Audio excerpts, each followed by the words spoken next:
thought-provoking ignorance, the best blend of hip-hop and R&B with special guests and Cave Crush interviews. Inside the Cave is now on Indie Central Radio. Inside the Cave. Inside the Cave podcast. Outside Danny. Word up, D. Hey, Charlemagne the God here, and I'm going inside the cave, right? This is Dion Cole, and I'm going inside the cave. Peace. Hey, what's happening, everybody? It's your favorite Frank Cousin Jr., man, and I'm going inside the cave. I'm going to be in there. Just tune in. I'm in here. Bad. It's just me. I'm going inside the cave. Where the fuck is the cave? But we in that bitch all day, every day. Check out the podcast. They doing big things. We out. Hey, it's your boy Rodney Perry, and I'm going inside the cave. And I hope I come out. Thought-provoking ignorance since 2015. You did say you wanted to be in, right?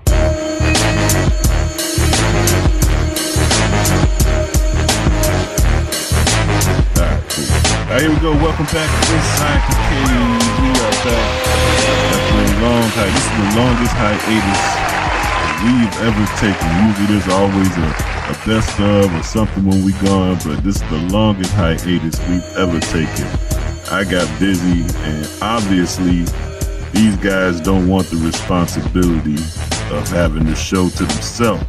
Told Ro, told Dawg, hey man, y'all go ahead. I was with it. They froze. They couldn't handle it. They couldn't handle the pressure. Now you know that's some bull. Everybody wants to be the man till it's time to be the man. Couldn't handle the pressure. CB lying. He knows that. The pressure. He did not want us to record without him. Shit, I gave you 3 weeks to do your thing. Couldn't handle the pressure. I had a bunch of engagements to take care of. It just happened to fall on the same time you was out. I had some stuff going on. You know how to step in there. I am CB and I'm the real CB, and Seasonal Said is in the building. Yo, what up? The lovely, the beautiful, and the talented Cat. Hi everybody, I'm you guys. And the birthday boy this week is Ro and Sly's birthday. Happy birthday to Roland. He couldn't handle the pressure though. What's going on, people? Welcome back. I'm happy to be back. We got a great show lined up for you today. Yes, we have a special guest calling in. A guy who was the Robinhood of the neighborhood. A guy by the name of Daqwaun Ralls. Did I say that right? He's supposed to be calling in. I've been known as being a snitch on this show, but this guy is calling in to snitch on himself.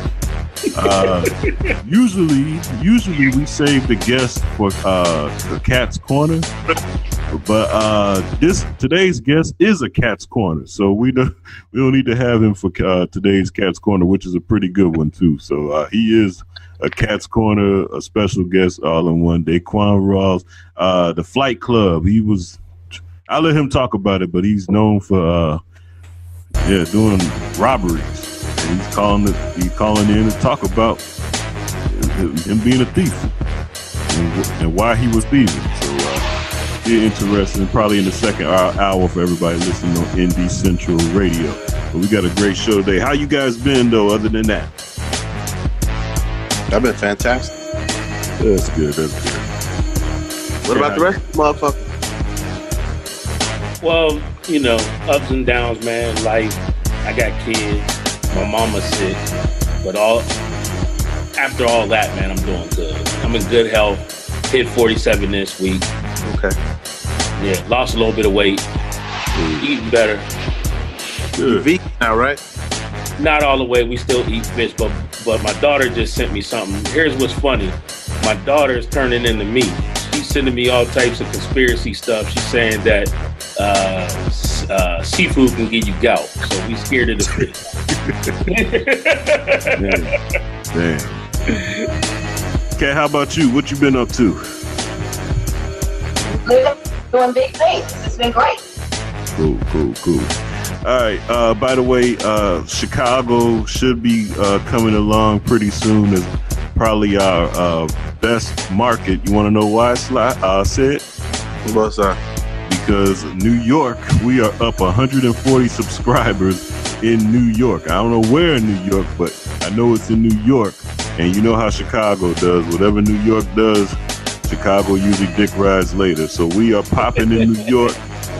Shout out to everybody listening to us in New York, wherever you're listening and however you're listening. Appreciate you. Shout your borough out. Hit the page. Shout the borough out. Actually, today's guest is from he's from New Jersey, right? Well, No, he's from the Bronx. He's from the Bronx. From the Bronx, okay, yeah. Yeah, So less crimes happen in New Jersey. Oh, okay. All right, cool. All right. Everybody listening on Indie Central, we'll be right back with True, False, or And. All right, here we go. Welcome back to Inside the Cave, InsideTheCavePodcast.com. Check that out and go to CaveCrushShop.com. Hey, by the way, I know Sly don't believe me, but this thing, or Cat doesn't believe me, but this thing is caught on so good. Who the one that don't like this segment? True, false, and one of y'all don't. I think it's don't. I'm telling you now, I don't. Yeah, okay, but guess what? People have been sending in true, false, and want to know what we think. So, got a couple of them from a couple people, but this is one just from me. You can live through anything if magic made it. True, false, and. Well, first of all, Kanye said it, so it's. Oh, okay. Yeah. All right. Here's a good one. This is from Randy. Take a good look at the mama, because that's her at that same age. True, false, or and? True. Okay. True. I did that with my wife. Her mama looked good still. In her 50s, I was like, she's a winner. Pick her. Ooh, okay. All right. This is from Donna. She says, shout out to Donna too. Everybody, if anybody listening over there, that'll be from Chills. Shout out to everybody at Chills Lounge. This from Donna. Nobody cheats harder than a guy with his woman in his profile pic on social media. True, false, or and? You gotta ask Kat on that. I think she hates this segment too. I'm gonna tell Donna I think it's true, but that's just me. Kat, what you think? True, false, or and? It's 50-50. Now I'm gonna go. Yeah, I wouldn't put it past a person to do that. Yeah. All right, this is oh yeah, I forgot who sent this in, but you meet a girl that apologizes, admits she's wrong, and changes her way. She is a man. True, false, or and? Man. Women don't do that. I think it's in their DNA. So it's true? Yeah, she's a man. Absolutely, that's true. Guaranteed. Cat said, yeah. Yeah, check her Adam's apple. Well, you know they got the surgery to shave that down now, so you can't even do that. Hey, now this is. It doesn't sound like you want a woman at all. It sounds like you want a golden retriever. Like you want somebody to do what he wanted. Hey, this is an interesting one. This is from LaShawn. No man or woman should say that they are gay without at least trying to be straight before you claim you're gay. True, false, or and? Actually, she said it. No woman should say she's gay without having some dick, but I just specified it for her. What y'all think? True, false, or and? No comment. Why not? LGBT ain't running up on me. Oh, stop it. It's a good question. I thought it was interesting. What you think, Kat? I don't think this individual understands how homosexuality works. It's a woman. I don't care if it's a frog. It doesn't understand how homosexuality works. That's like me saying, I know you don't like fish, but I'm going to make you eat it a couple of times just to make sure. But how you know you don't like fish if you never had fish? Regardless of eating it or not, if I don't like it, I don't like it. That don't mean that I'm hating. Like, why do you have to change my likes and dislikes? I kind of like that concept because, CB, how you know you don't like guys? You ain't never been with a guy, or have you? But I know I'm not attracted to guys. That's two different. Well, how would you know? I know I don't see nothing attractive about your ugly ass. Did he give you the shout out? Yeah, you ugly, motherfucker. I'm ugly too. Make it feel better. I was about to say I look like you, so we must be ugly together. Yeah. Y'all. But that was your reaction, but then you're surprised that that's how I felt about that comment. Like, your reaction is, I don't need to be with a man to know if I'm gay or not. So why does this individual feel like all women should have dick in order to know their sexuality? You know CB a fucking homophobe. I'm not a homophobe, but what I'm saying is, Yeah, you are. I know that I'm not attracted to men, so that means that I don't need to try it. But if you, There's her answer. Her answer is, this woman knows she's not attracted to men, so she doesn't need to try. He answered his own question. All right, this is a basic one. The pussy is never yours, it's just your turn. Yeah, that's a man. It better not be if that's your wife. You got a problem, boy. Well, it's just your turn for a long time. It's yours if you got a turn for a long time. It's officially yours. Well, it's not. Well, here's the hit. Said it ain't never yours. It's hers. Oh, here this righteous nigga go. That's about to say that. Like, it don't belong to you either. Yeah, dude. Now, here's a good one right here. This is from Tanil. Every guy has swabbed their kid's DNA to check if the kid is his. True, false, or That's false. That's big time. Stupid ass shit like that. Yeah, she dealing with some fucked up niggas. First of all, who in the hood got money to do the DNA test? That costs like $160, don't it? Oh, I thought it was only $50, but I ain't never Now, tried. if it's $160, that's cheaper than Jordan. Yeah. Well, just because you got money for Jordan don't mean you got money for DNA tests. You can go to Walmart and get a DNA test. Like, they'll have cereal on sale, detergent, grab you a DNA test. Hey, where y'all be hanging out? I don't know none of this stuff. I just listen. I just raise kids. That's all I do. This is You can buy drug tests as well. All right. This is the last one. This is the last one. This is Can from. you get clean urine too, Cat? Probably about 8. Probably. All right. This is the last one. This is from Sly, and I saw this. Nobody heart. He's still celebrating his birthday. Yeah, he's eating sushi right now. Man, Sly, I'm disappointed. He says nobody heart. This is in the group. Nobody hearts beat faster than a guy who lets his girl look at a video on his phone. That's true. Yeah. Everybody know that motherfucker do anything on their phone. Who the fuck are you Googling something? You got your own phone. What's funny is that your phone could be scrubbed. You could have Bible verses on there. Your heart's still gonna be fast. Hell yeah. That is a fact. What up, Big Dog? What's up with it, man? All right. What up, dog? That was this week's True, False, or and if you like it, keep sending some in. We'll read them on the show. All right. Welcome back. Pause for a second, because the dog is in the house. I want to give a shout out to my man Dog for making my birthday real bright by sending the cool slick back preacher picture with my face on it. My Facebook page got a big kick out of it. I appreciate you, Dog. Yeah, you really look like that nigga too, man. That's what you'll say perfect with that. All right, man. I know we haven't seen each other in a few weeks, but let's move on. Things that happen at black funerals that don't happen at white funerals. Come on, Sly, give me one. Sex in the coat room. Sex in the coat room. Oh, I'll talk about the repast. My bad. The repast. I'm sorry.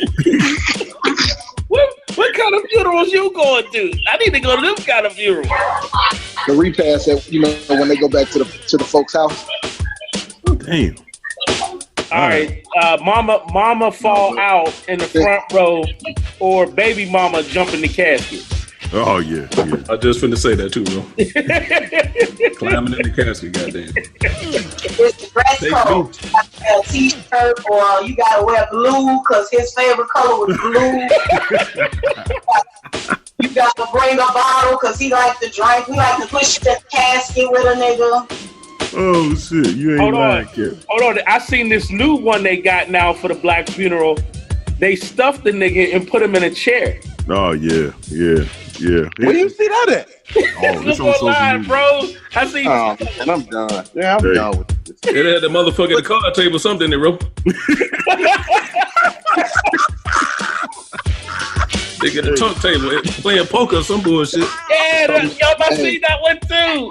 got a nigga stuck something that happened. Table playing something that happened at black funerals that don't happen at white funerals. Like they over quick. They take too long. Hell yeah. Hell yeah. Hell, I got one for you. And it's real simple. Just crying it, goddammit. You said what? Just crying it. Crying. Just crying. See, white people don't cry at funerals? Hell no, they don't. Nah, they really don't, bro. I mean, it's one of the most peaceful transitions I've ever seen. Seriously, they really do. That's because the insurance man sit at the back of the at the back of the castle. Hey, you know how we got obituaries? They got like a postcard. That's it. He was born this day, dead today, and that's it. Hey, what Bernie Mac say? They got to sing them damn songs, be looking in your eyes and shit, trying to make you cry. They pick up that insurance. Hold on. I got one. If y'all not married or if y'all just dating, they call you the special friend in the obituary. Yeah. Special friend of 22 years, Diane. Hey, this happened at a funeral at my family, but it always seems to happen. My cousin always stands up. Who the hell is the bereaved family? We the Johnsons. My cousin Vernon. Shout out to Vernon. Always get up. Who the hell is the bereaved family? In the back of the church. Like, Vernon. All right, here go one. You're going to have an altar call at the end. Yeah. Hey, somebody uncle gonna always want to preach. How about the nigga that show up that ain't nobody seen about 20 years, they want to talk. Everybody looking around like, who is this motherfucker? You gonna see that? You gonna see that one? Your old uncle, him and his lady friend gonna have on matching leisure suits. Right, I was going to say somebody come overdressed like a motherfucker. He got on a cab couch. Hey, how about this? If the motherfucker from the South, but he lived in Chicago, they ain't gonna bury his ass for at least 3 weeks because they gotta wait for the whole family to come up to Chicago. Niggas gotta get time off work. Big mama out the hospital so they can have a funeral. Hey, you gotta have about 12 fish fries. Hey, by the time you see that motherfucker in the casket, you ain't gonna know who he is. He been out so long. Who the fuck is this? Hey, man, we ain't shit, man. No, you know what's the worst? When the motherfuckers say, if people want to come up here and talk, we're going to take a couple people. Yeah. 7 motherfuckers up there next to you, you turn around, it's 22 motherfuckers. We want to keep this quick, just a couple words. Motherfuckers, that's about 5 minutes. And dare your ass to tell them they got to go to that. Hey, sing a song on top of that shit. Hey, what you say, dog? They gonna sing a song? Hell yeah. Hey, still something that happened. I wrote. Something that happened at a black funeral that don't happen at white funeral is that they be piecing out the obituaries. Like only one per family. You gotta make sure you sign the book. Everybody. Nah, if you ain't coming in, you can't get the obituary.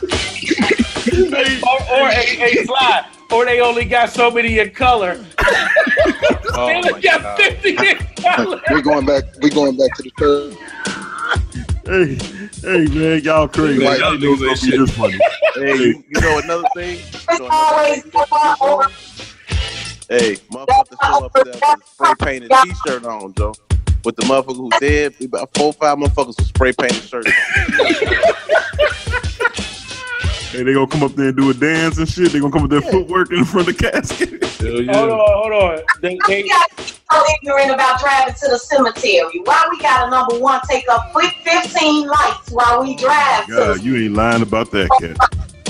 And then it's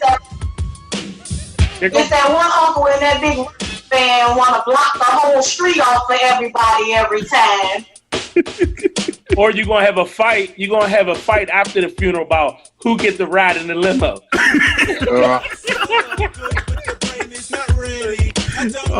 Wait, you get in that funeral, then you gotta sit through them. Hey, you gotta sit through them praise dance. Yeah. Hey, I'll tell you. Hey, man, y'all funny as hell. Hey, they loved our best of, man. That best of when we did with the improv shit. Hey, we do not write this shit. Well, I haven't spoken to these motherfuckers. This shit, I'm cracking up, y'all. Hey, they gonna bring Shorty in on their shoulders. Hey, I tell you what, if that motherfucker part of fraternity, they're gonna be a step show, goddamn. Before the pallbearers put his ass back in the goddamn in the hearse. Hey man. A motorcycle club or some silly shit. Now we gotta have 45 old ass outside the damn funeral. You ain't lying, Cat. You ain't lying. I tell you what, you might see some niggas outside firing off a couple rounds in front of the church. Oh man. Man, yeah, dang. Oh man, we can do this shit all day. We got a guest calling in. That shit was funny as hell. Those are things that happen at black funerals that never happen at white funeral. I'm telling you, I've been to a couple white funerals. Peaceful. Come in. I swear the funeral was only 20 minutes. 20 minutes. And it was right at the burial. The funeral and the burial was at the same place. That's it. All that shit, man, hell no. They do get it in and get it out. Get it in and get it out, bro. That's how they do church, though. That's how they do church. For real. Man, you know, we really try to drag it on and niggas get old, you know, like just make it harder on the family, man. Oh, yeah. And they always, hey, dog, it's always somebody that gonna sing that one song. They gonna have everybody in there crying and shit, you know. Oh, here you go, CB. The preacher gonna try to preach little man into heaven. Who want to be saved? Come on. No, I'm saying the boy that lived the hellish life, and in some kind of way he gonna preach, and he gonna rise above that casket and be ascending to heaven. Like, he gonna preach a sermon and get on. Hey, CB, back to what you saying. I've been to funerals where the pastor had to look on the paper on the obituary to find out who died. Like, he a guest pastor. He ain't got no real pastor. This pastor came with the funeral. He don't know the family, the deceased. Just praying for man. You don't know man from nobody. Oh man, what you about to say? Like CB said though, you know it's that one motherfucker that want to sing a song at the funeral, and you know that motherfucker usually can't sing. Can't sing worth a damn. Hell no. Just be up there. Hey, say what everybody say. Everybody be like, just take your time. The church that's singing Kelly Price is morning. Like, I'm gonna miss you, right? Yeah. Hey, Cat, hey, Cat, like that Steve Harvey joke. They done got R&B songs mixed up with the gospel songs. They done confused the two and shit. We know what they singing no more. They singing Jacquees at the funeral. That's all they know. Hey, listen, I'm looking forward to that funeral. I ain't heard nothing that young. It's always old songs. I'm waiting for that funeral. Let's go. Fellas, your voice deserves to be heard. Speak up and speak out. With the E2 movement on Inside the Cave. Hashtag E2. All right, here we go. All right, this is the E2 movement. Now, this is the reason why we're doing this, man. Now, recently, for those that just got into this world and found out, Joe Biden is running for president. And because he's running for president, a lot of people have brought up things that he has done in the past that made them feel uncomfortable. Never mind the fact this man was an 8-year vice president. Never mind the fact this man was in the Senate for 32 years. But all of a sudden now, women have said they felt uncomfortable by him. And now, you know what? That's their right. They didn't say he sexually assaulted them or made them sexually feel wrong. He just made them feel uncomfortable. Well, today for the He Too movement, us men are going to tell women some things that you all do that make us uncomfortable. And I know some of you all think it's innocent, but guess what? It makes us uncomfortable. Like, for instance, if your name is not Cat, all right, I'm telling everybody, if your name is not Cat and we are not related, I don't care how cool we are, whether we work together, whatever we do. If you see me out with my family and I look past you or act like I don't know you, don't come up to me and speak. Don't do that. You're going to make me uncomfortable. Don't do that. If your name is not Cat, you do not have the right to talk to me in front of my wife and kids. Because now I got to explain to my wife who this bitch is. And she ain't going to want to hear that it's just innocent. It's a bitch. Sorry, that's just the way it is. Y'all got things that that women do to make y'all feel uncomfortable? All right, nigga, it's like you going on, you dragging this shit out, nigga. Let's get to the point. Sorry, I had to get that off my chest. Yeah, you just had to say the word bitch, nigga. You just couldn't wait to say that. They said that nigga coming off vacation. Goddamn, it's been waiting to get it out. Man, he ain't said bitch in 3 weeks. Damn. For instance, don't wear leggings in front of us. You make us uncomfortable. Don't wear leggings. I mean, don't do that, especially if I'm with my woman. You don't have the right to do that. Anybody else got any? Hey, it's time to go on to the next topic, man. I had one. Go ahead, Ro. Thank you. The said don't like nothing. Wait a minute. The man said, you right. She taking notes. 1 second, Ro. This nigga come on, go on the motherfucking rant about what make him uncomfortable. He got about 4 or 5 things to make him uncomfortable. Ain't told us shit. It's in the he's email. up there going to goddamn rant. It's in the email. Know what the fuck is going on? Bro, shut your ass up. Like, for instance, let me tell you this story. Said I joined Facebook. Look, I joined Facebook. When I first joined Facebook. I don't want to hear that shit right now. All right, cool. Well, we got listeners that do. Hey, said we don't do this. I don't do this show for you. We do it for I know you don't. But you did anybody else get a heads up? It's in the email. Oh, I ain't read that part. No, okay, good. What you got, Ro? Don't hug me in church. Yes. Don't no church hugs. Back up. back up. So where they allowed to hug you at? Don't hug me at all, but definitely not in church. I don't play that. Cat taking notes. Here's another one. If your name is not Cat, don't say hat. This is the reason why I had to not be active on Facebook. All of a sudden it's my birthday, and people who I ain't seen in 20, 30 years, happy birthday, CB, HBD, boo. Oh, we gotta hang out again. We need to do this again. Wait a minute, motherfucker, I ain't seen you in 20 years. The last time I saw you, you didn't even like me. Now all of a sudden I'm boo and I'm all this. No, don't do that, because now I gotta explain to my family who thinks I'm a pretty good husband who this bitch is. Don't do that. You make me uncomfortable. All right, I got another one. Don't refer to me nothing other than, I don't care what our relationship is. Ro, homie, bro, right, or cuz. Yeah. That's it. Yeah. You can't call me boo, bae. None of that. None of that. And women do that shit. Yeah. Well, just a figure of speech. Nope, makes me uncomfortable. Makes me uncomfortable. You got that, Cat? You got that? Cat taking notes. Don't call me honey. None of that. If I decide to make you my friend on social media, on my personal page, don't take seductive pictures and post them. Now, I know I might enjoy them, but you make me uncomfortable. He's a pervert. When I tried to tell him to knock this shit off and go on about his goddamn business, he's a pervert. Cat, you got that? We're gonna move on. You got that? Did you learn everything, Cat? Sometimes y'all be doing shit to make us uncomfortable. I'm just letting you know. Okay. If I'm following you on social media and you are an upstanding young lady, talking about you ain't got no booty pics or nothing like, you know what I mean, bikini shots, none of that. Let's do a better job of taking care of the cleavage. It makes me uncomfortable. Yeah, let's use them shirts with the little fake shirt in front of it. Yeah. Let's do a better job of that. That makes sense. Hey, I got a question for Ro and CB. Yeah. Have you niggas ever seen the unfollow button? I don't think that's on my phone, big dog. But Hold on. What's the point? What's the point of unfollowing? God damn it! You say you offended. God damn it! Don't be looking. I didn't. No. Don't put words in my mouth. Never said offended, young man. Said uncomfortable. I said uncomfortable. Thank you. Same thing. Nigga, this damn conversation make me uncomfortable.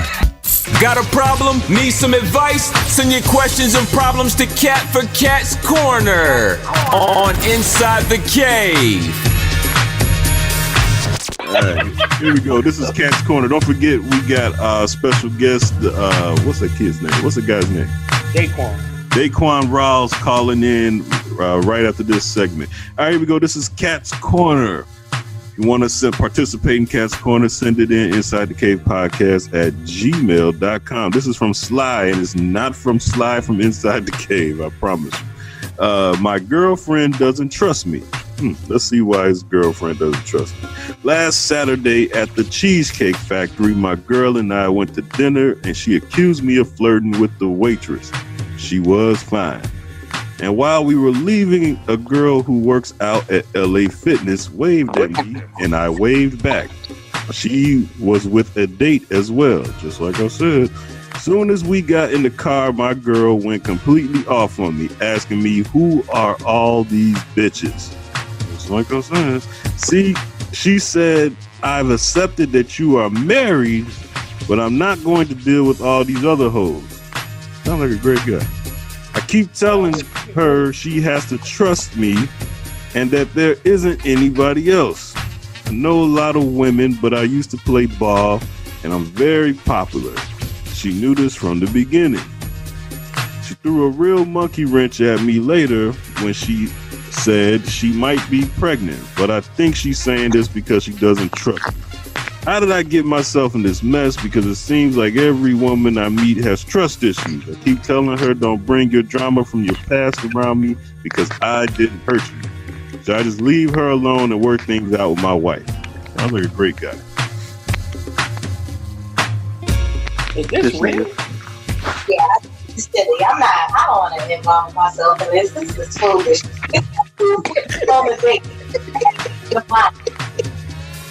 She like, well, I ain't say nothing about your wife. Like, bitch, so a known cheater, you trying to demand faithfulness from a cheater. Like, You can't prove that, though, okay? You don't know what kind of relationship him and his wife got, so just stick with the facts. I know that got it on paper. If he was to drop dead tonight, the sad chick gonna have to call a wife to come get this deal. You don't know. Let's just stick with the facts, Kat. We don't know what it is. Think about if she like him or not, that's still his wife. And if he has a wife, and now he trying to tell the girlfriend, I'm gonna be faithful. Like she's a real dummy. She's a real big fool. Like that's me. That's like me trying to trust somebody who stole something for me. You know, that's like, yeah, but don't do me dirty. This is all so foolish. I don't know. Is he asking, like, should he go back to his wife? Is this the real question he sent in? This was the question. Yeah, that's the question. Should he just leave the side chick alone and work things out with his wife? I think he should leave her. Like, I think he should think of living. You know, like maybe he should expound himself bigger than just this relationship issues, and maybe he should leave, like, you know, the United States. Maybe he should move to Bali or something. Like, he needs a break because he doesn't understand how this works. Like the way karma is set up, like you can't spit on somebody and then get mad because you get shit on. Like you can't ask somebody for trust if you're a liar. Like that's impossible. Kat, how about you just answer the man question instead of talking about it? Man? I mean, come on, you don't know all that about him. Let's just stick to the facts.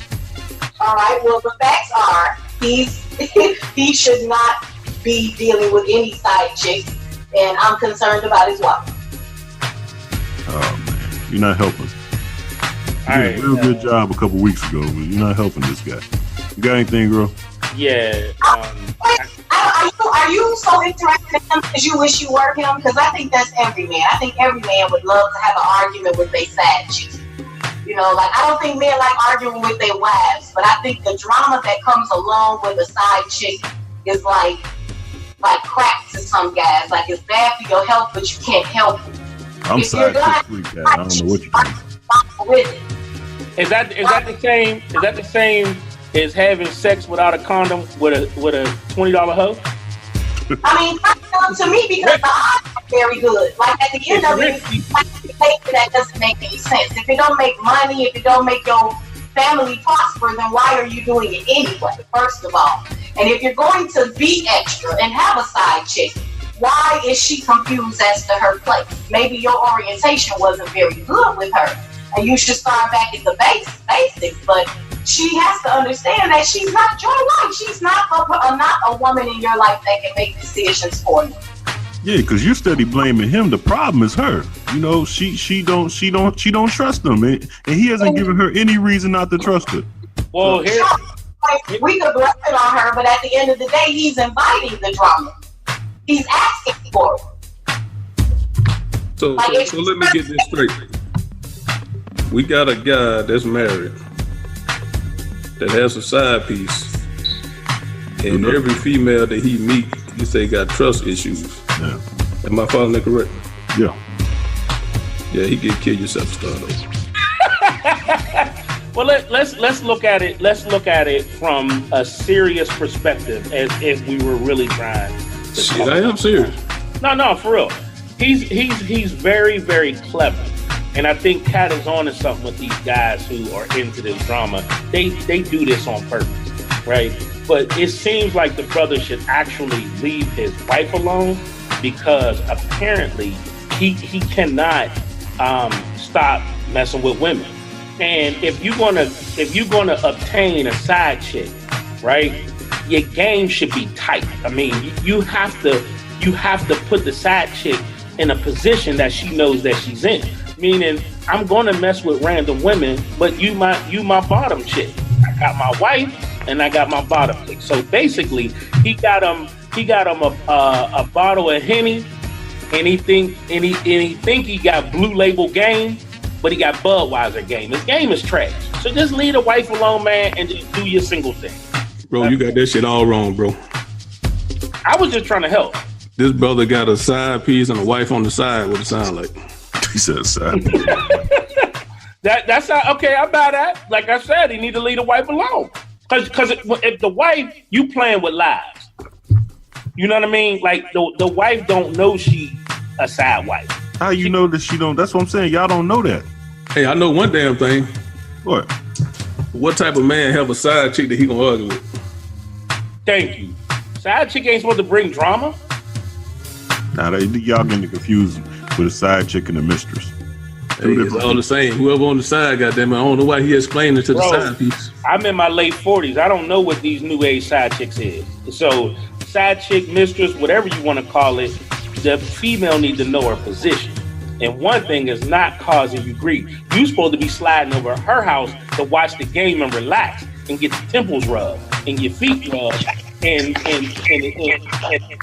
the BJ. Like, come on, man. You don't go to the side chick to argue about stuff. Hey, man, this dude is out in public on dates. Thank you.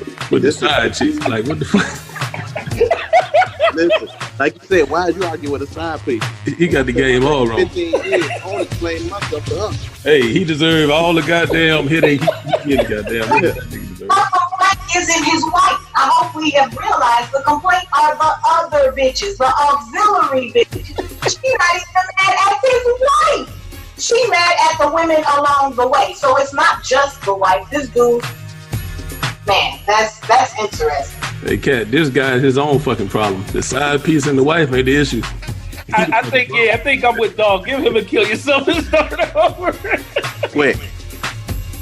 Like, how are your side hoes concerned about each other? I don't understand how, like, that happens. The universe ain't that big, but I'm just saying, how do all your bitches run to each other on the same night?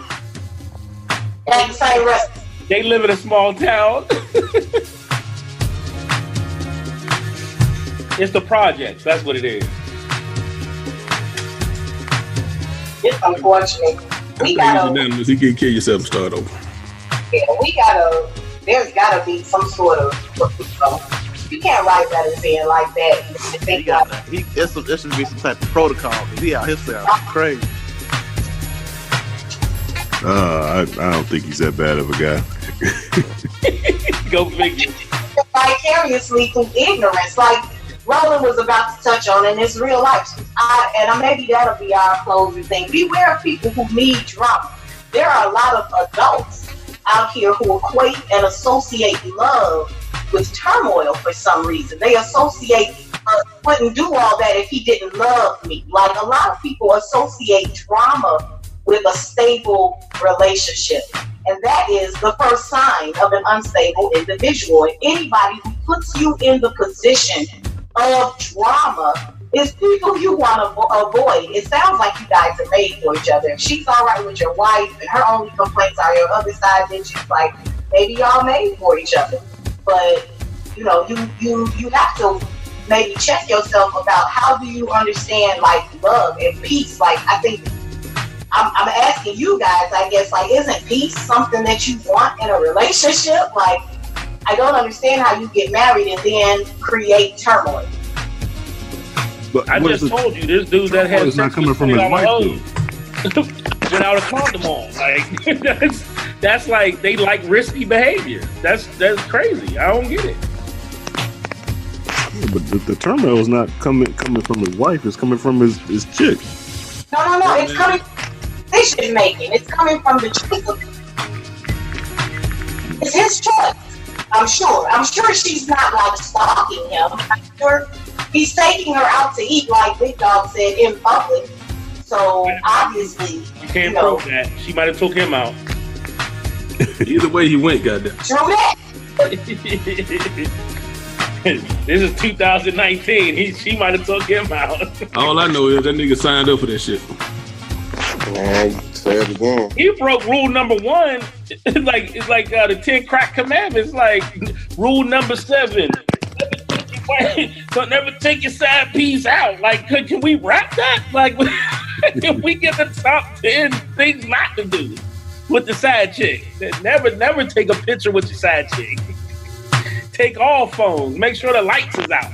You ever see that one video where the dude was in the closet or something, and she went to take the picture and he turned the light out? Big Dog's old school mini mix. Throwing it back on Inside the Cave. Y'all already know. All right, here we go. Welcome back to Inside the Cave. That was a John Singleton mini mix. R.I.P. to John Singleton. We'll play that again at the end of the show. Our next guest is damn near another Cat's Corner, since we just finished that segment. For real. Want to say welcome to Inside the Cave, Daqwaun Ralls. Caller, you there? What's up, man?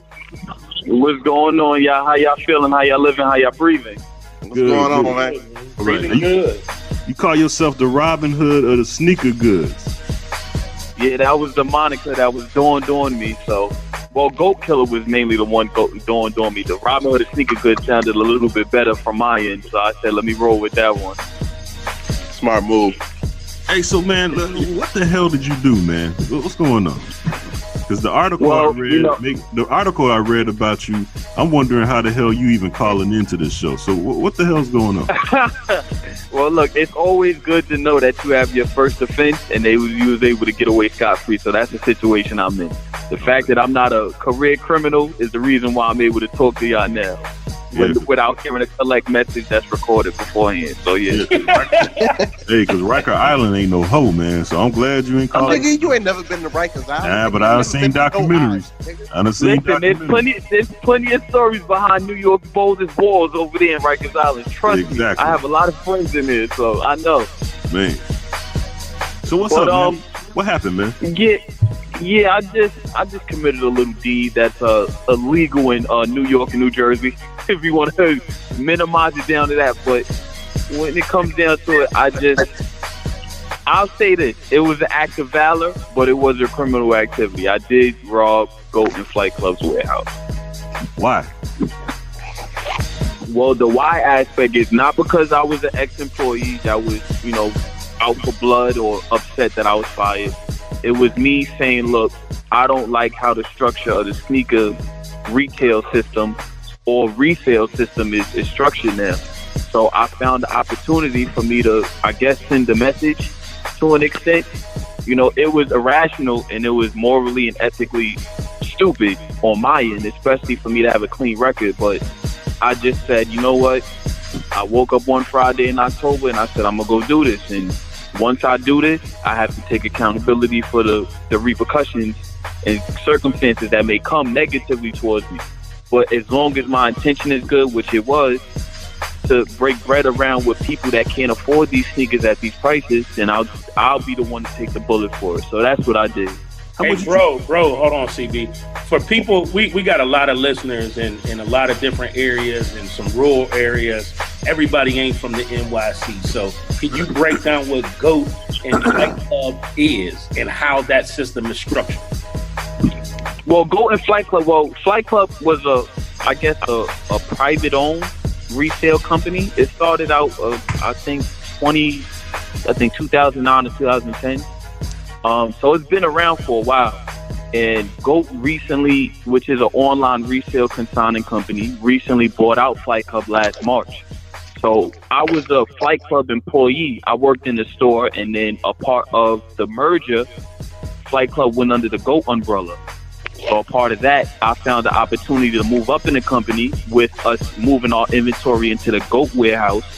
And I asked my managers, I said, can I be the shipping specialist at this warehouse? Because the original Flight Club employees that worked out of the GOAT warehouse doing the shipping and handling, they were complaining about the job. And I said, look, I'm here doing a 2-man job easily. So they gave me a trial run, and they hired me and promoted me to that position. And from I believe March 2018 to June 2018 is the time elapsed where I was a shipping specialist out of the warehouse. So how's that system of resale work? Well, as far as the system, you have consigners that come in, and they'll bring in bulks of sneakers. Some of them have contracts with, certain stores or certain companies like Nike or Adidas, and they'll come in and they'll resell them. So they'll get a wholesale price for the sneakers. Some of them of which are high-end, popular sneakers, and they'll use Flight Club or GOAT as the middleman to facilitate the selling of the sneakers.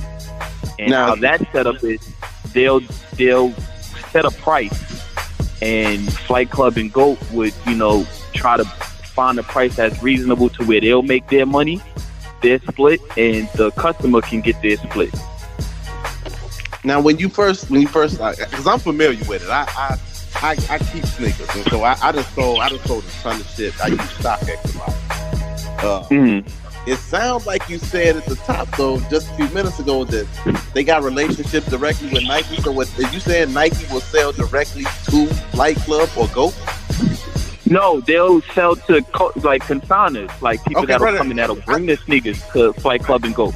So they'll have that they sold to Nike. That's why I asked. I know how the consignment, how the whole thing go. I'm familiar with Flight Club and the one in LA too.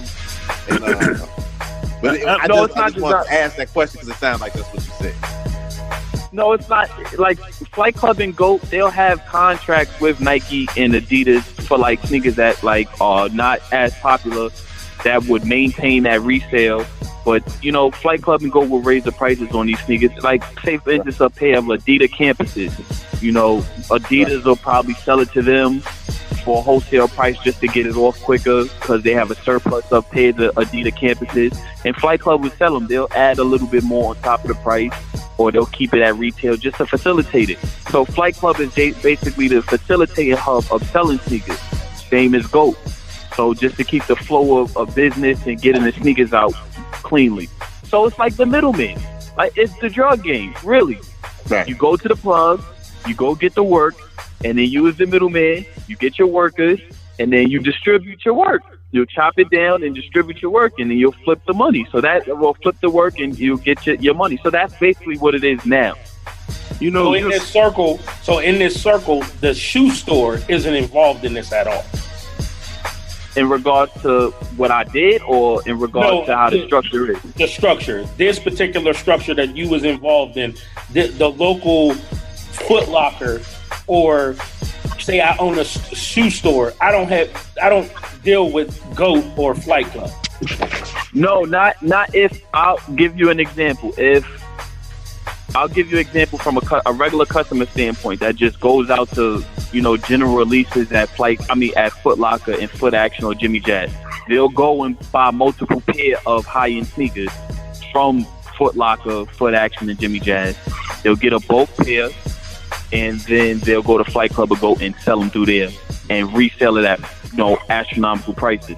Now, in regards to the actual stores, they'll do sometimes store transfers. Like if you're a mom and pop sneaker store, and you just want to get the sneakers off that you have too much of, you'll go to Flight Club, you'll go to sell them. So like I said, they're the facilitator. They're the John Stockton, they're the Steve Nash of it, of pushing it. It's just the prices is just crazy on these sneakers that are retail. So you worked at the store and you stole the shoes and you sold them for a self-gain. That's what you're saying. I sold them under retail. What I did was I took half and I gave half away, and the other half I sold under retail at $100. And these are off-whites, these are Yeezys, these are popular sneakers that are worth, quote unquote, in this realm, in this sneaker and hypebeast realm, at $400, $500, $600, $700. Right. Sometimes $1,000, and I had them in my possession, and I took it as, let me devalue these sneakers and bring it back to what this having a sneaker means, rather than just looking at it at a dollar sign. You know what's crazy? Hey, Ro, I knew a guy back in the day that used to work at Foot Locker, and he used to steal and rip off Foot Locker. I mean, crazy. I'm talking about took the whole warehouse. I don't know whatever happened to that guy. I think he didn't amount to too much of shit, but I mean, this story. Come on, don't shit on him. He probably listening now. He probably tuned in. He probably listening. I'm with the point. He probably listening. Yeah, he probably listening. He was like, you giving this dude a platform, and I was the originator of this shit. Wait a minute. Did he just admit a felony on live radio? We'll deal with him later. Hey, but listen, I see what you're saying, but take me back to the beginning. Like, when did you have the epiphany to, like, you know what, enough is enough? I mean, were you still working there? Well, when I was working at the warehouse or what? No, well, the timeline is I started working for Flight Club in September of 2017, and I was fired June 2018. So I was there for about an 8-9 month gap, and I worked at the actual store. And even just being in the stockroom at the Flight Club store, I just had a taste for how the system was in regards to, like, people are really coming in here and spending this money on sneakers that cost pennies on a dollar overseas to make. And, you know, Nike and Adidas and Under Armour and New Balances are already making a profit margin that's triple digits, just selling it at retail. So now you have another entity that's like tripling and quadrupling that. I understand the supply and demand complex. I understand business. But it comes to a point where it's like these brands solidified themselves already in regards to the popularity, how many people are going to invest into the business in regards to buying their merchandise. So it's like, make it unlimited merchandise for everybody to purchase. So that just started to brew, not maliciously, but as I worked in there, like, I started to view it from a different perspective. And me being a sneaker lover prior, but for me spending it at retail and then actually liking the sneaker and not trying to sell it for more, I just grew this taste for it. So it grew and grew. I would say sporadically in the stockroom that, look, you know, I don't know why people go crazy for these sneakers. I don't really care about sneakers anymore. So then when I got inside the warehouse and I was shipping from the warehouse, you know, I had my shipping routine and everything was running like clockwork. Like, I have no ill intent with the company at all. You know, business is business, but I'm a martyr. Like, my personality, I don't mind going against authority, even if it's at my own expense. And I've done that prior jobs. I've done that, you know, in certain life situations. So this was just like, all right, I am a sneaker fan, but not how it is now. It's like people don't even look at it from a standpoint of, all right, I'm buying these sneakers because it's going to make me feel good. Like, this is going to collaborate with my outfit. I'm going to coordinate my outfit with it. Now it's just like they seeing a dollar sign. Well, let me ask you this. So it sounds like to me, now, me and Sam we kind of dove into the subject. He kind of brought me up on the ins and outs. I know it more from a Nike corporate level. I'm not down with this secondary market, so he really hit me to some things. Now, prior to our talk, I had no idea, and I thought that might have been the angle you were going. It sounds like to me that you had more of a beef with the secondary market, not necessarily Nike, who doesn't seem to make profit off of the secondary market's markup. Am I correct in assuming that? No, Nike and Adidas doesn't necessarily make a profit off of it. It's just these secondary markets that just overcharge. But Nike and Adidas, they'll allow it, you know, but how they allow it is just so subliminally. It's like, we're going to make a limited amount of pair of sneakers. So they're aiding to the problem. They're enabling it by making limited supply. Oh, go ahead. I ain't mean to cut you off. Go ahead. I thought you was done. Go ahead. I ain't mean to cut you off. No. So it's like, let's put this logic in perspective. There's way more people on this planet that can afford $200 retail after they invested in themselves and took care of their financial obligations and tucked away money to save. And then $200 is the only amount they probably have to spend on themselves to like enjoy the fruits of their labor after everything's taken care of. Then there is of people that can spend $400, $500, $600, $700, $800, sometimes $1,000 on sneakers up front. That's at a limited quantity. And you got to look at it like these people that do spend that money on these sneakers at retail prices, they don't even want to do it. So you have someone like me that are speaking out for the people that don't want to say nothing because they don't, as much as they'll spend it, they don't mind spending it, they don't want to spend that money. So if I can rattle the feathers a little bit and, you know, potentially in a cordial manner get in these boardrooms and find a medium so we can rectify the situation so everybody can have an opportunity. Yeah, but do you think they're gonna hear you from after you just ripped off their whole inventory? Like, I don't. You think anybody wants? No, but the problem is not me going that Flight Club or Go.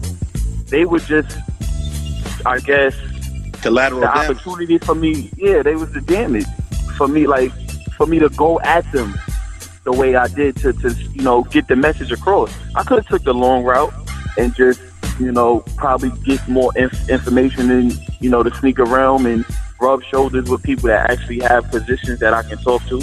But this was laid out for me to do it. And how I can correlate my story and show validation of what I did is that I don't have no sneakers to show for it. I have one pair of sneakers that I kept for myself out of this whole situation. Every which one of them I gave away and sold under retail. So I could have been the selfish dude and spin the story like I'm trying to, you know, do something as an act of valor and be a martyr in this situation and still keep sneakers that I stole from them and make it seem like I'm really doing something genuine. But instead, I gave sneakers away. So like this is my twofold question here. One, you say with the markup, like part of the markup, part of the game is buying it retail and taking it consignment. But my thing is, you know, Flight Club and Go employing individuals. Some people, especially if you're working at the brick and mortar, you being employed, you're a neighborhood dude being employed, that part of that markup covers salaries. So that markup kind of helps keep job flow in the community. And number two, we had this discussion a long time ago, like a couple years ago, when we were talking about why won't Jordan just lower the prices and make more. Think about it. Everything, any style, any fashion that got played out because it ended up being too much out there. Right. That's exactly why a lot of Jordans sitting now. A lot of stuff you can get. Jordan come out this Saturday, you can get it for 30% off in about a month because they overproducing it. And now that there's too much out here in the system, people like, shit, I don't want it. Not everybody got it. You know that feeling of walking into a party, walking into a spot, and being the only nigga in there with them certain type of shoes on. That's the vibe. If you want to get fly, you want to get fresh, you always gonna want that.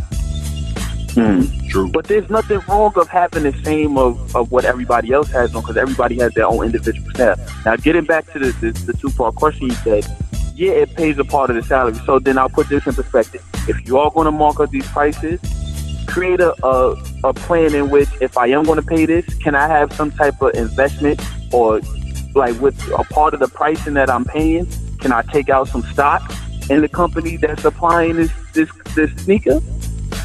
Then I will feel even better, you know, actually spending the money, because at least I'm investing into a company instead of me just buying outright a sneaker. Let me have some type of equity into it. I mean, because this is basically what Fleet Club is. Fleet Club is my boy's store in Chicago. I mean, he's a resale sneaker store. You know what I'm saying? And he be taxing niggas. Like you go on social media, they be mad about how he be taxing. But his response is, if you can get them for cheaper, go somewhere else. This is my price. If you don't like it, go somewhere else. So and that's business in a nutshell. But here it is. Now you have Nike and Adidas. These are multi-billion-dollar companies. They have the more money, finances, revenue, and equity to make unlimited pair of sneakers. To create jobs for the people that feel like they want to open up their own sneaker shop. Rather than that, allows them to get jobs inside of these companies. Because most of the time, people that are in these positions at Nike and Adidas don't know shit about these sneakers or the culture. The people that are opening up these sneaker stores and secondary sneaker stores know way more and way more qualified. So allow employment opportunities for them in these major companies, so they don't feel and allow room for growth and equity share in these companies, so they don't have to open up their own shop. They can take a piece of Nike and take a piece of Adidas and still contribute to these companies. I like what you're saying, but let me ask you this: how close are you to making that happen with your actions that you took? Because I mean, are you any closer to that? The footwork is getting the story out and adding context to it, rather than just people having this perspective like, okay, this dude, his name is Daqwaun, he's from the Bronx, he's an ex-employee, and typecasting it is like, all right, he's just a destroyed ex-employee that just committed a crime. That's why I'm going on these platforms, and I'm appreciative of these platforms allow me to add context, because it just takes 2 ears and get it into the right 2 ears so I can get next to these people, and then from there I can move forward and discuss plans and ideas and implement them of these people of power, whether it be through you guys, because you can be the facilitators. Y'all might know people that can get me in these boardrooms. If somebody listening right now might be an employee at Nike or Adidas or New Balance, and then we can create a system to where it's equal opportunity buying of these sneakers. Because I'm not putting it in the sense of like, how should I put it? Materialism. This is more or less like, all right, buying sneakers and enjoying sneakers are an extension of our self-esteem. You know, once you already constructed your own self-esteem, then once you buy external things like sneakers or clothes, it just adds to it for you. It makes you feel even better. But when you start making prices as high as they are, then you put people, you marginalize people, and then you make people feel like they're in a classism, like subjected to a certain class. Yeah, but you know what? Unfair. Earlier, you compared what you did to the dope game, and okay, let's just stay there. You think drug dealers give a fuck about the people they selling their shit to? I mean, yeah, now because it takes time. With the dirt you do in the street, over time, you'll start to see the negative effects of it. Drug dealers now, it's not even real drug dealers out here. You're just doing it just to get a quick buck. Before, dudes were actually, it was politics behind drug dealing back in the day. Like, people would attempt, like certain drug dealers would attempt to reinvest in their communities, whether invest in like basketball tournaments and basketball teams. Well, it was a part of cleaning their money, but in the same token, they was just. But it always goes back to the money, though. That's what it goes back to. Yeah, but I guess my question is... It does go... It always goes back to the money. But there's more than enough money in this planet for everybody to have the same amount. Yeah, but you counting somebody else's money, though, bro. You counting somebody else's money. You telling them that you making too much money and you should be doing this, but... Not at all. I'm playing devil's advocate. That's all I'm saying. I can't count someone's money when their money is already on a broad scale of people knowing it. That's why people go to them. People see it. People know Nike's a multi-billion-dollar company. But I'm not forcing them to tell them, all right, you made enough money now, make it. No, I'm saying, like, look, y'all already solidified.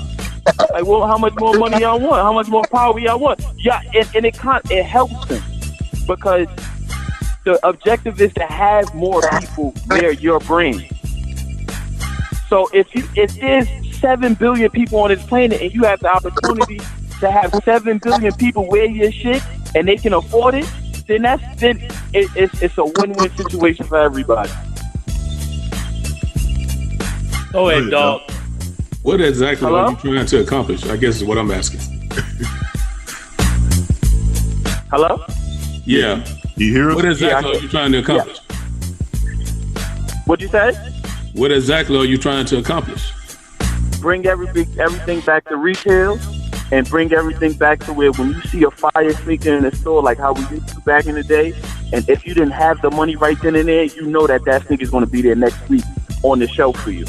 Rather than having to buy things through an app and then feel lost because you couldn't win on the app, or you got to buy a raffle to get online to buy the sneaker because it's a limited pair, or you feel like you got to know someone that could potentially try to get you a sneaker because they work in there. Let's get it back to where it's unlimited pair. Hey, Daqwaun. But look, man, you talking about supply and demand. I mean, and realistically, everybody's not going to be financially on the same playing field. So you're not going to be able to afford everything that the next person can afford. I think, hold on, let me jump in there. And I mean, you have lots of different Nikes and Jordans on the market. You just may not be able to get the retros. Yeah, but not everybody has the retros. Like I said, you have people rebuying these sneakers and just reselling them at higher prices. They're not even buying them to wear them. There's people that never had the retros. No, you don't have to buy from me though. That's what I guess I'm with but CB, that's what he's saying. No, you're not. You don't have to buy from him. It's not about. They making it so limited. You can't buy from nowhere. You almost have exactly to consignment. I'm not saying it's not like these ain't all white Air Force Ones. He complaining about. Yeah, I want to fuck Maya. I really do, and I think that I deserve her, but she ain't for everybody. Like I really. Why you now you're marginalizing yourself? That's what I'm saying. You feel that in yourself that you're marginalized. You can't get Maya. No, I'm gonna get a bitch just like her though. I might not be able to get her, but I can get a bitch just like her though. Once again, you just marginalize yourself again. You can get Maya. This is just an example. But don't feel like you can't because you're subjective to whatever situation that got you thinking that you can't. You can. That's terrible. That is a terrible analogy, man. We're talking about tennis shoes, and we're talking about Nike setting up a system that allows the secondary market to exist. So de facto, they're responsible for what Flight Club and GOAT does because they're enabling it. A certain amount of shoes, and these people, the way Said told me, there's dudes that's so good with this, they got bots that can buy 6 pairs of shoes 2 seconds before they go on sale. Dude, this is what I'm saying. That has nothing to do. I can have all the money in the world, but if I don't got the connect, or if I don't have an in with a person who works there, or I don't have the money to buy the bot that can listen. This almost levels on illegal. This system is almost y'all talking about something totally different than just buying tennis shoes, man. Bro, you can't tell somebody how much of their product they want to put out there. That's the whole thing they're doing. But when you have the resources to make unlimited pair, then why continue to set people in boxes to where, all right, this set of people can't afford it, that can afford $200, we're not going to make that much for them. We're just going to make limited pair because we know they're going to resell them at crazy prices. It's going to make them pay even more money for it. But this the thing, though. This is my one case in point to that. I totally understand what you're saying, but we all know soon as everything becomes overly accessible, we no longer want it. Case in point are the Yeezys. When they first came out, when you first got with Adidas and dropped the high tops to what was that? 750. 750. Yeah. And then he dropped the 350s, the low tops, the V2s and the V1s rather when they first came out was super hard to get your hands on. They was reselling for $1,000 or better. He came back with the V2s and Yeezy said, I want everybody to be able to get Yeezys. I want everybody to get their hands on them. I want to be accessible to everybody. Them shoes were reselling for $1,000 to barely being able to break even. Why? Because now look, wait, I rebuttal down the shoe. I'll rebuttal that. He only did that with certain pairs. Point in case, the cream white ones, the recent ones that came out, the Inertias. So it's only certain pairs. It's not the ones that people really want. Reacted to it. As soon as they overproduced, everybody was like, "Man, fuck these shit." Then as soon as they only made enough for 4 stores, everybody was ready to kill a person. Well, let me ask you this, Daqwaun. Is you okay with, because Big Dog got a point. Everything has a limited edition. So you are cool with, out of the 1,000 shoes they produce, having 5 pair be limited edition? Or you don't want no limited edition? Nothing. Why should it have to be limited edition? Here's my take on limited edition. Like with Jordan. If Michael Jordan signed a sneaker and it was like, say the Jordan 1, and he signed it, then I would consider that limited edition. But if it's just a regular Jordan that he probably won a game and you can make unlimited pair of them, then I don't consider that limited edition. Why should it be? So if they make 1,000, you find 1,000 of them, that's a limited edition. That would be, you know why? Because it's commemorative. That means that the actual person whose namesake and whose brand is on the actual sneaker actually took time out to sign it himself, then I'll consider that limited edition. But if you make it something that... What you think, Dog? But if you... Dog ain't feeling that shit. Hey, listen, man, because I mean, just like Stan said, if you want to flood the market, man, ain't nobody gonna want them. Exactly. Everything ain't for everybody. The thing with a limited edition, though, it creates a sense of urgency. Like, a sense of urgency creates a sense of hype. Hype is good for your brand. It's a model of a promotion for yourself without having to spend any money and keep your name out there. If I tell you I got 20 shirts that I ain't never making again, you better come get them while they hot. Everybody racing to get them. If I got the shirt there every week, I get around to it eventually. And then I'm sitting there with a shelf on the product. Hey, Daqwaun, I'm feeling you, fam. I feel you. It's hard. It is, and I'm willing to take that risk on it. But as far as like limited edition pair, like I said, if it isn't something that the actual namesake of the person didn't add any value to it, then I wouldn't consider that limited edition. Hey, Daqwaun. Check this out, though. I'm going to just say this before you go, CB. I mean, I like sneakers just like the next guy, but I ain't paying the markup. If I can't get them for the regular price, you know what I'm saying, I ain't going to buy them. That's how I see. That's how I've grown to see it now. I'm just like, all right, I committed this act. I sent the message, and I actually did something positive behind the negative I did out of it. So now it's like I have to capitalize on the message that I'm sending, not advocating the deed, because there's other positive ways to get your point across. But now that I put myself in a situation, how am I going to make positive of it? And I incorporated how I feel about how the culture is now.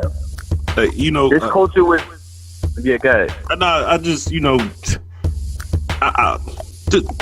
this just, to me, this is like one of the most silliest interviews we ever did, because I used to collect basketball cards. I wanted a Michael Jordan rookie. No matter how many packs of basketball cards I bought, the Michael Jordan rookie card was never there. I got a different Michael Jordan. I never got the Michael Jordan rookie. That's the way the shit goes. Like, I don't see how we complaining and I mean, man, who is talking about anything else besides tennis shoes? I just think we put too much value in shit that don't mean nothing anyway. And I mean, but it gotta mean something. People you gotta understand, people still buy. It's not silly. You just don't understand it.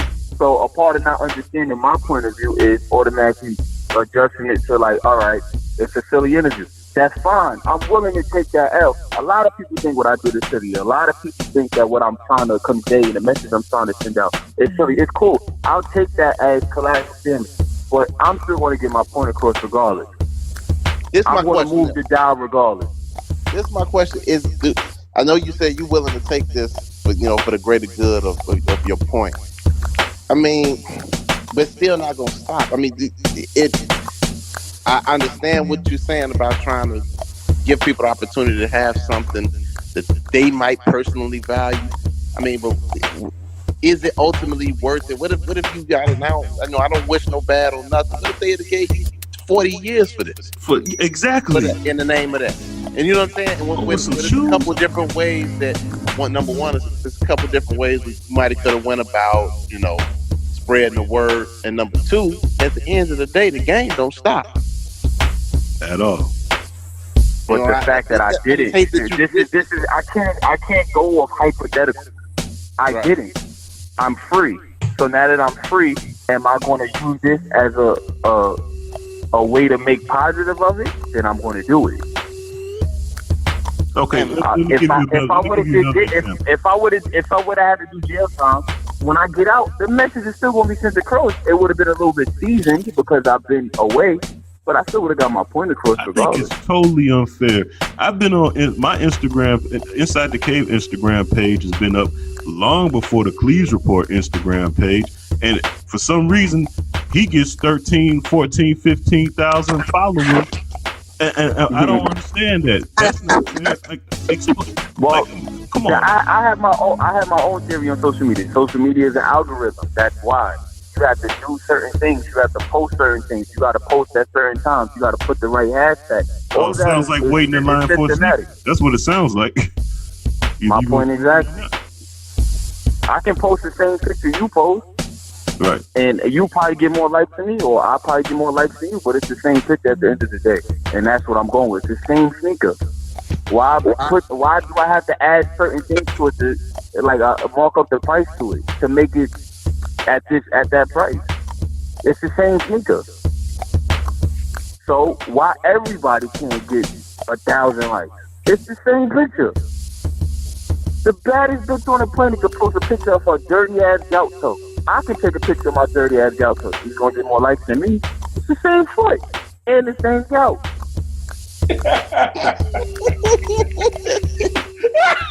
So that's you want me to break down how it is now? It's the same. It ain't nothing different from you. Only thing different from you paying $2,000 on sneakers and you paying $20 on sneakers is the fact that you pay $1,800 more dollars than you. The same sneaker though. And I think anybody that spends $1,000 on a pair of sneakers is a new fool anyway. So I don't care who's on it. But you know what's even funny? I try not to make it but it's not even us that's doing that. Yeah, I don't care who did.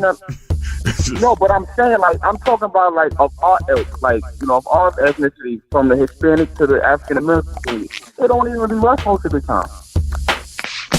We'll scrap our last just to spend $500, $600, $700, sometimes $1,000 on a sneaker. It'll be ethnicities outside of ours because either they got the funds to do it accessible to them, or they have the access so they know somebody. Well, here's the $1 million question, Daqwaun. What you got left? I need a pair of fours, man. That's the first question everybody asks. As soon as the story get out, they like, yo, so you got something left? I'm like, no, man, I got my freedom. Well, let me ask you this. How'd you hear about Inside the Cave? Oh, I saw your podcast on iTunes. I took a listen to a couple of your episodes, and I like how intuitive all of y'all are. And y'all ask the questions that need to be asked. Y'all don't sugarcoat nothing. Y'all don't mind playing devil's advocate. And, with what I'm trying to convey is needed because people want to make sense of what I'm trying to do. And I have the answers that I don't mind rebuttaling. So you were the perfect medium for me to reach out, and y'all asked the perfect questions for me to rebuttal to it. To make sense of everything, to add context. So that's why.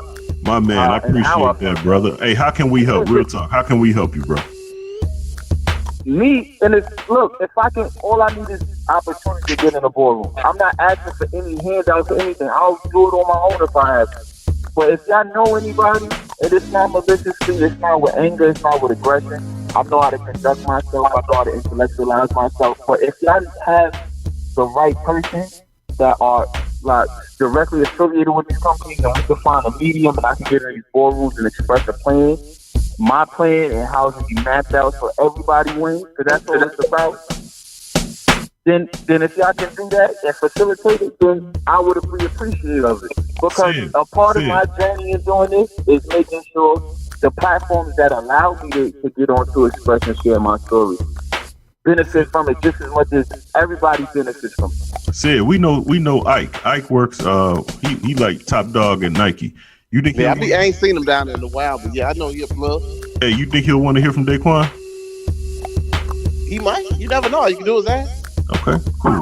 We're gonna put that together then. I'm gonna holler at Ike. Hey, I'm more than appreciative. It's like I said, look, people do dumb shit every day and go viral and monetize off of it. I've done one of the most dumbest things that you can possibly do, especially with the record I had. But it's all in good intentions and good faith. And that's how I was raised. Just make sure your heart is always golden and genuine when you do things. And that's what I did. Yeah, I will say this about you. The guy that I knew that used to steal from Foot Locker, he didn't have the same kind of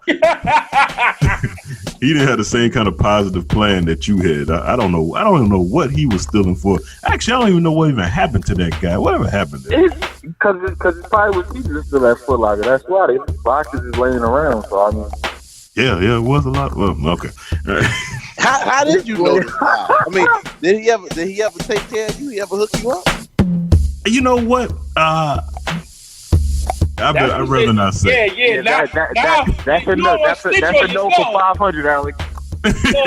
Look, he didn't want to commit to that receiving stolen goods charge. Yeah, you was real confident expressing that man's story, and now he asked you if he hooked you up, and you're like, yeah, I'd rather not say. Then he got cold feet.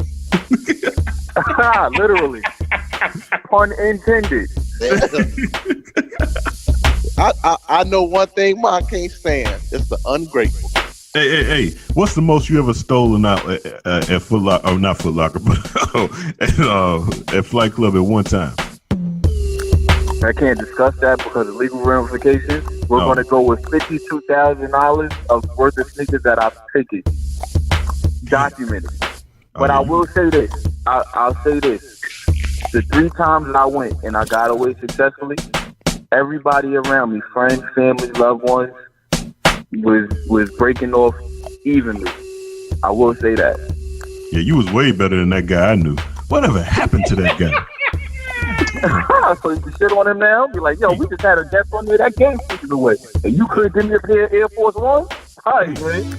He had some shit though. I mean, he had some shit, but man. Hey, I'ma say this, man. Is that I'm so-called the conspiracy theorist, I'm the fact checker and all this other nonsense, man. As frivolous and as nonsensical as this episode might have been to some people, I learned a lot. This was educational for me. I had no idea that the secondary market was this damn wicked. My kids was in the tennis shoes. And I remember that day that I was trying to get my daughter the new whatever was coming out at that time. And we was on Nike's website and I clicked the fucking button. Oh, excuse me. I'm supposed to stop cussing. I clicked the button and the button didn't work. And I clicked it again and it was sold out. See? Yeah, it's the name of the game. And I had the money. And that's unfortunate that it's like that now, to where it's so systematically fucked up to the point where it's like you have the money, but because of a glitch or because your Wi-Fi wasn't strong or somebody beat you to it because of a millisecond they was early to press checkout, it's unfair. My thing is that if it's this bad, why not just send those shoes? I mean, I know you ain't with this Daqwaun, but I'm like, why even do it that way? Send them straight to the secondary market. They gotta show some type of. But the thing is, they do send it to the secondary market, but it's not the sneakers that are popular. It's sneakers that they just made a surplus. No, I'm talking about trying to get them on. I'm saying, why even play the game with the checkout and all that? Just, man, listen. Look. What y'all failing to it's all about it's technology now. Everything's about technology. What y'all failing to mention in this is Nike really don't give a they don't give a fuck what happens after they put the shoes out. They done already made their money. I disagree. On the front end and the back end. They do have to care because like said. They want these shoes to be popular, so they're not. I'll put you this way: you can walk in any store in the country right now, any time of the day, and get a size 11 Air Max, or let's bust chops with the Air Force Ones. You can get the white Air Force Ones, no problem, right? What I'm trying to say, Ro, what I'm trying to say is, like, for instance, me and the guy on this show, we build trucks. most of the trucks that we build, they're already sold. Once they leave our area, once they leave our plant, we don't give a fuck what happened. We done made our money off of that. That's up to the dealer. Wrong, bro. The dealer has to make their money. We done already made our money. I know, but if them trucks, y'all making them 40 going north. Y'all ain't gonna run out of them. Y'all I got one better for you, bro. Y'all working 3 shifts to pump them things out. What if y'all said we only making trucks on Tuesday? Now, because the market higher demand for the truck, because everybody that wants that truck can't get that truck. Hey, we've done that with a couple of vehicles, but I got another one for you. Go ahead. I just like the girl with the fat ass, right? It was popular till everybody started getting it, right? You got a point. Now they're taking the ass out. Yeah. It's gonna be the same thing. Yeah, women are getting it as more frivolously now. So they're getting it right. too. It's oversaturated now, but that's more of a preference thing. Everybody wears sneakers.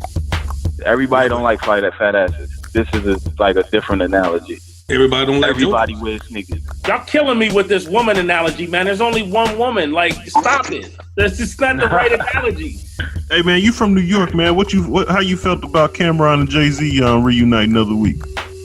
That's growth. That's maturation. That's honest. That's all that is. I was just mad. I wasn't there. I had to work, and I'm looking at clips on Instagram. I'm like, damn you, Hov.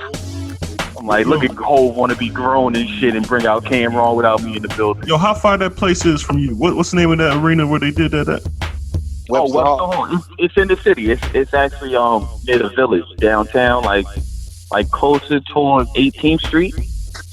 I live in the Bronx, so that's Manhattan. So it's probably like a 25-30 minute drive. Oh, okay, cool. Yeah, they just renovated it and he opened it back up. Nice. How many? Next time you want to know some shit about that nigga, use MapQuest. Fucking ask a question. Nigga. Shut up. Daqwaun, drop your Instagram. Come again? I said drop your Instagram, bro. Yeah, all your contact.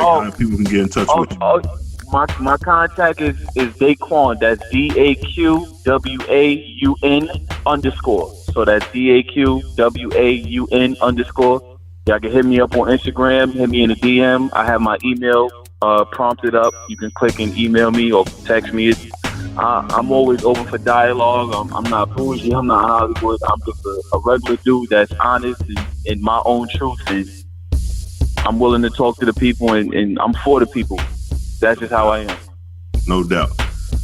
Appreciate you coming on, man, and sharing your story and everything. Hey, man, we look forward to having you on again. Hope me and Sid gonna try to get in touch with the people we know at Nike, man. Listen, I appreciate y'all for allowing the platform laid out for me. I really do.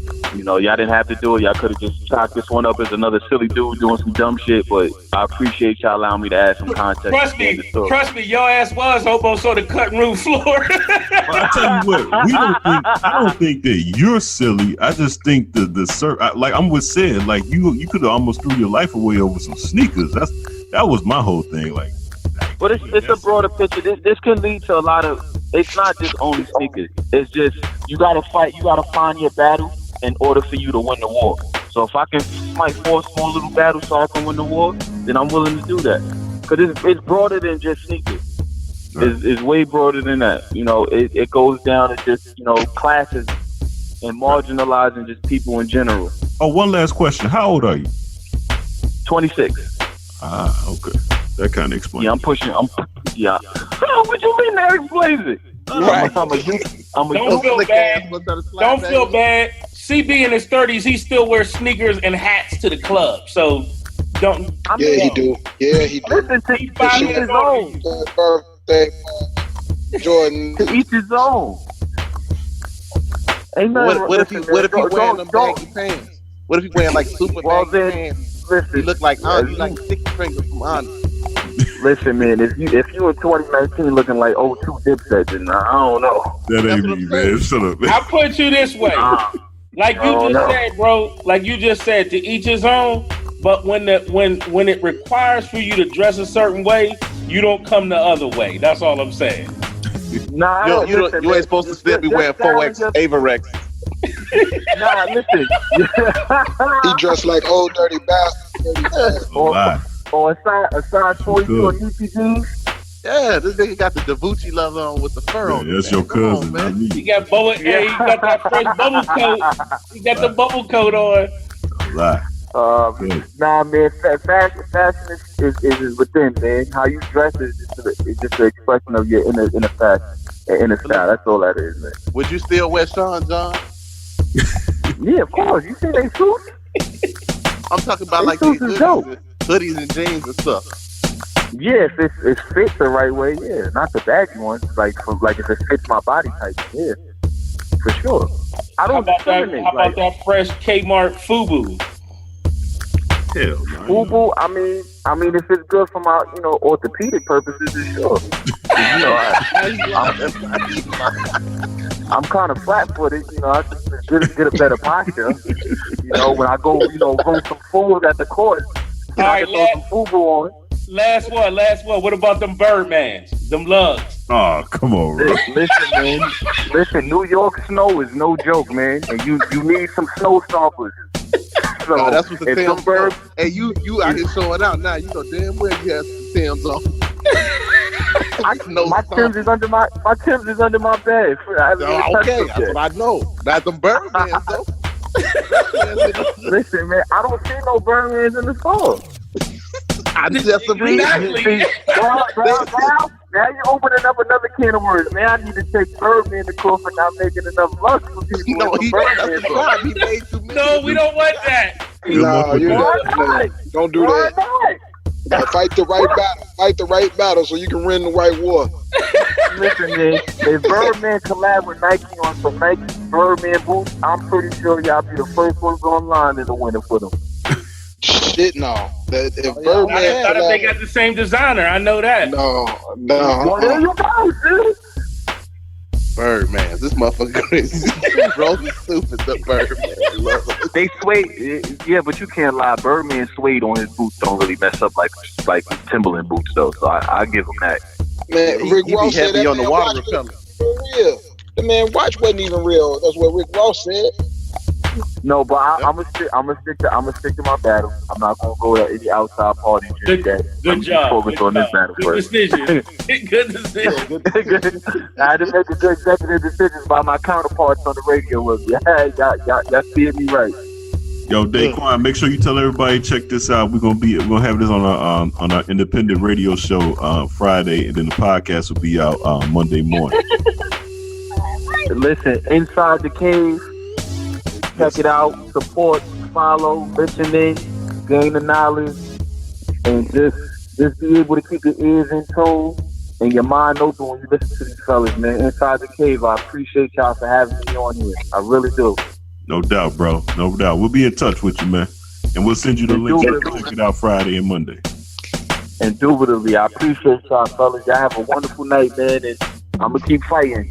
All right, my man. Had a long week. Need to get some stuff off your chest? Do it now. Let's go 0 to 100 real quick. Real quick. Real fucking quick, nigga. 0 to 100, nigga. Real quick. Yeah, my round the cave is about was it Houston High School or was it the grade school that came up with the dress code policy for the parents? What's wrong with Y'all heard about that? Yeah. What about the little boy who had his head covered? No, the parents. No. The parents that don't know how to drive to pick their kids up. Like they was dressing. This lady apparently had a bonnet on,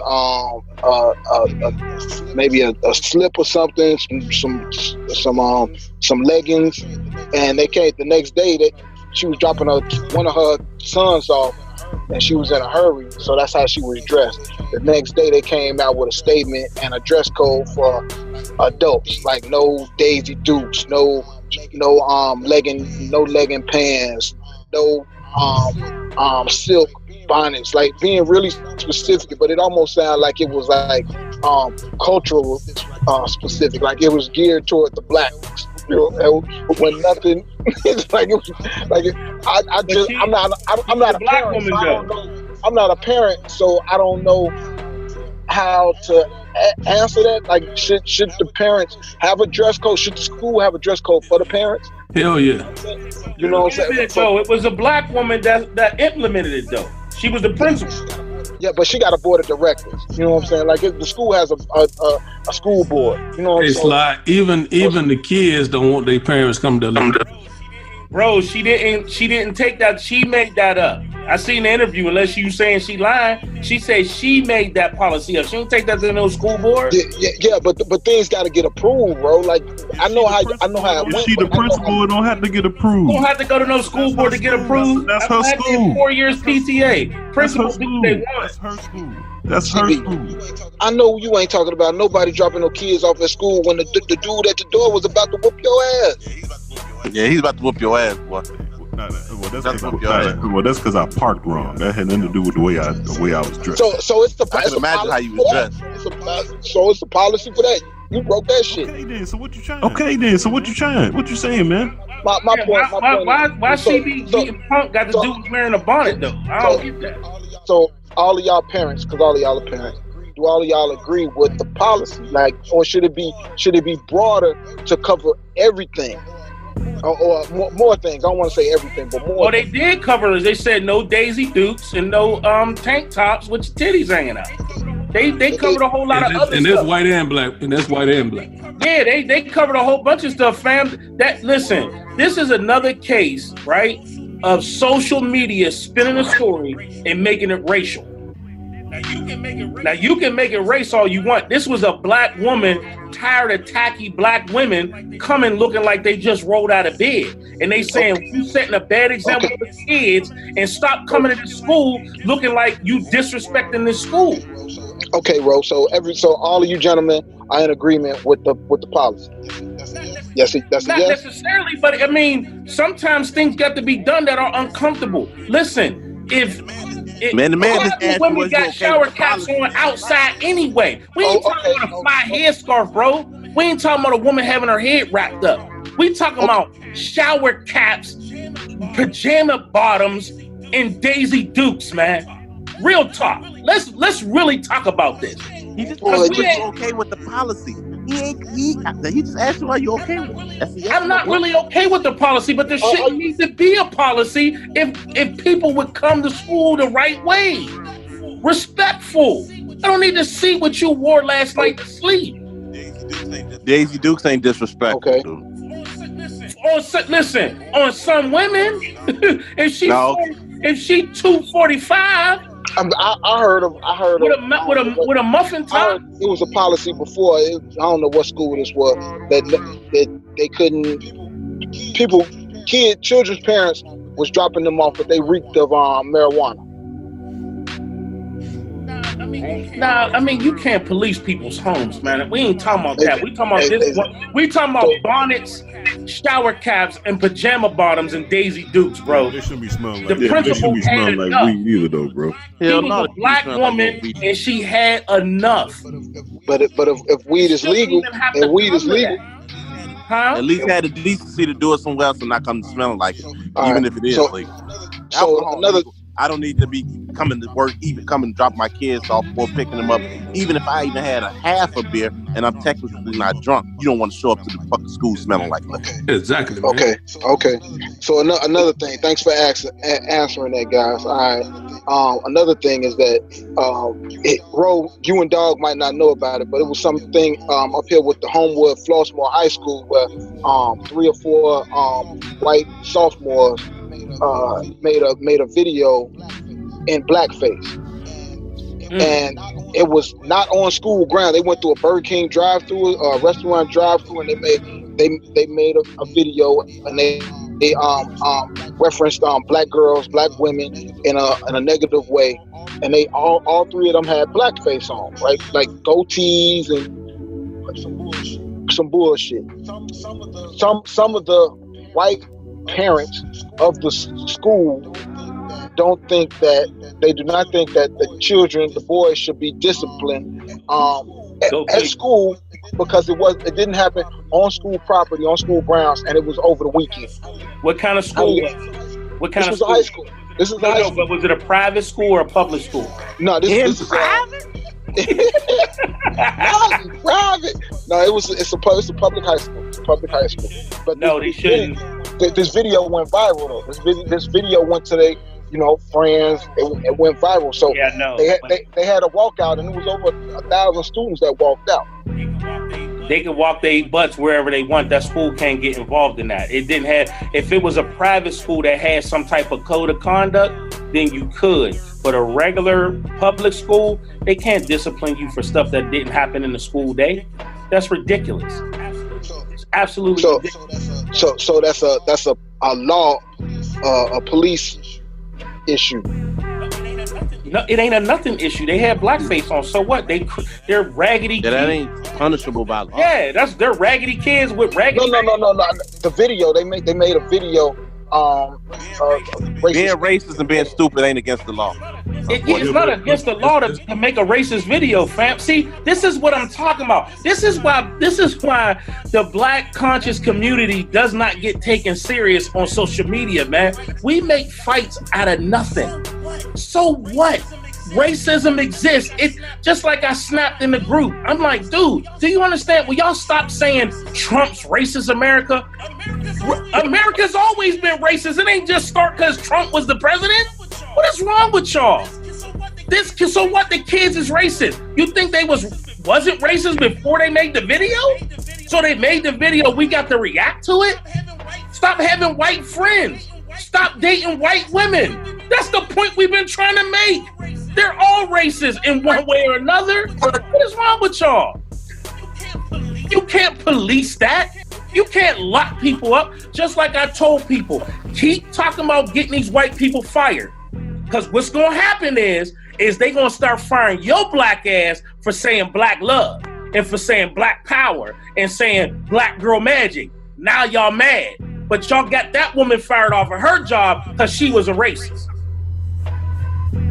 Y'all got to pick the right fights, man. Y'all doing it wrong. Y'all doing it wrong. There's some fights to have, but not this one. That's a public school. Because I know one thing, if that school tried to do something to my kid outside that they did outside of that school, then we're going to have a problem. We're going to have a problem. They can't police things that happen outside the school. How is that even in your logic right? Did it happen during school hours? Hell no, it happened on the weekend, dog. Happened on the weekend at a McDonald's drive-thru. How's the school even involved in that? So what? It went viral. That's the parents. Okay. What if they had just came from a track meet, bro? Then they was on a school function. Any school function is an extension, no matter what the hours, is an extension of the school. So meaning if your kids went to Cedar Point on a Saturday with the school, you are de facto in school. That is a punishable at school offense. But if they was on a private time, then not in private. Yeah, it's despicable. Listen, and listeners, don't get it twisted. I'm angry and upset just like you are when these things happen. But what I'm saying is we can't have knee-jerk reactions to every little racist thing we see, man. What y'all just surprised? Anybody over 20 years old, if you don't know there's racism, then you got a problem. There's something wrong with you. If you're surprised at the actions of white people in today's society, I think the kids are saying like after they do that, after they've done that video, and then they come back to school, they don't want these people in school with them. They don't want to have to sit down next to them in class. Slide. I'm willing to bet you that most of them kids don't even get most of them kids complaining, walking out and making all this noise, didn't even have no relationship with the students. Don't even got no classes with them students. Because that's what we do, man. We see some friends. That's like me in Pennsylvania reacting to a Starbucks in California.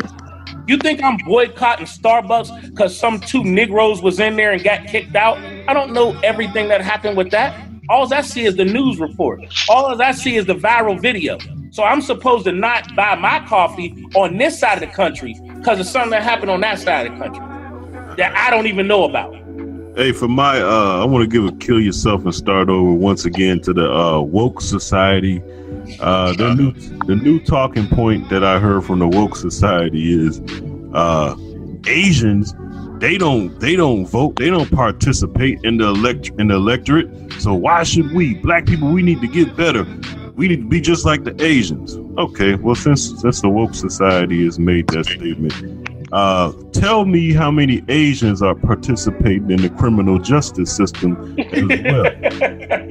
Tell me how many Asians are living off of government. So you can't tell one side of the story without telling the whole side of the story. But that is the new talking point from the woke. That's actually not a new talking point. That's old. Oh, okay. Well, it's new to me. All y'all niggas sound crazy. I don't even know how y'all found the time to find stupid shit like that to even engage. Hey, man. Well, first of all, said you're one of the most intelligent people because you don't have an Instagram account. Yeah, or a Facebook account. That's where a lot of this shit. Or a life said you don't have a life either. That's true. That's true. You're no life bastard. You're no life bastard. Hey man, we gonna wrap this time. Get 3 little white kids kicked out of school for some shit they did at 11 o'clock at night. It's better than 3 little black kids getting kicked out of school for some bullshit. Hey, come on, let's wrap this show up, man. Well, hold on. How Sly only get the only? I know. I thought. Well, you was talking so much. Yeah, bro. Because you talk too much, bro. You always talk too fucking much. I thought it was yours, bro. I forgot that was Sly. What you got?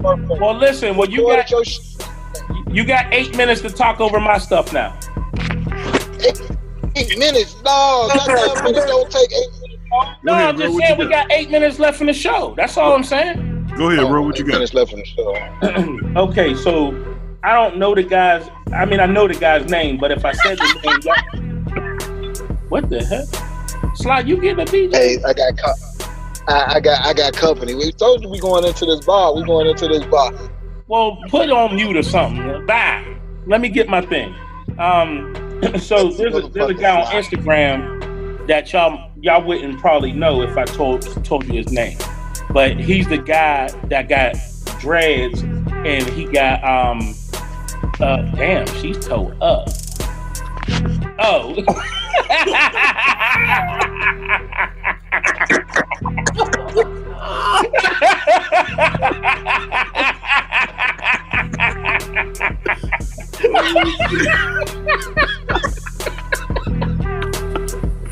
You gonna get Sly beat up, man.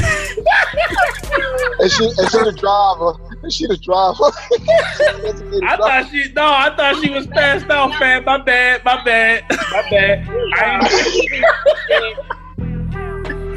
I ain't need to pull your car. I ain't need to pull your car like you ain't know what you doing with that drink bottle. Then you good. Ain't nothing wrong with a little nap. Listen, sometimes you got to get that midnight nap in to get to the next club. Ain't nothing wrong with that. She good. She the designated driver. She said, "Screw y'all." She ain't so important inside the cave. Who was that, Sly? Who was that? Oh, that ain't Tiffany.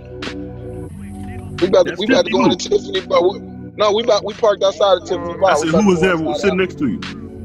I said, not Tiffany, meaning like none of your business. Fuck you, ho. He said, not Tiffany. Fuck you, Nico.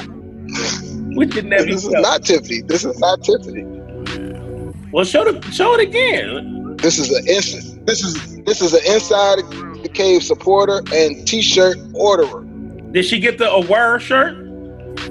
She ain't supporting unless she got the aware shirt. Huh? She got the Sly shirt. She got the Sly shirt. Hey, go ahead. Get out of here, man. All right, so yeah, I'm about to go drink with Tiffany. I'll send y'all a picture later. So there's a guy on Instagram that talked about gold and wearing gold and having gold jewelry, and that can be an investment, right?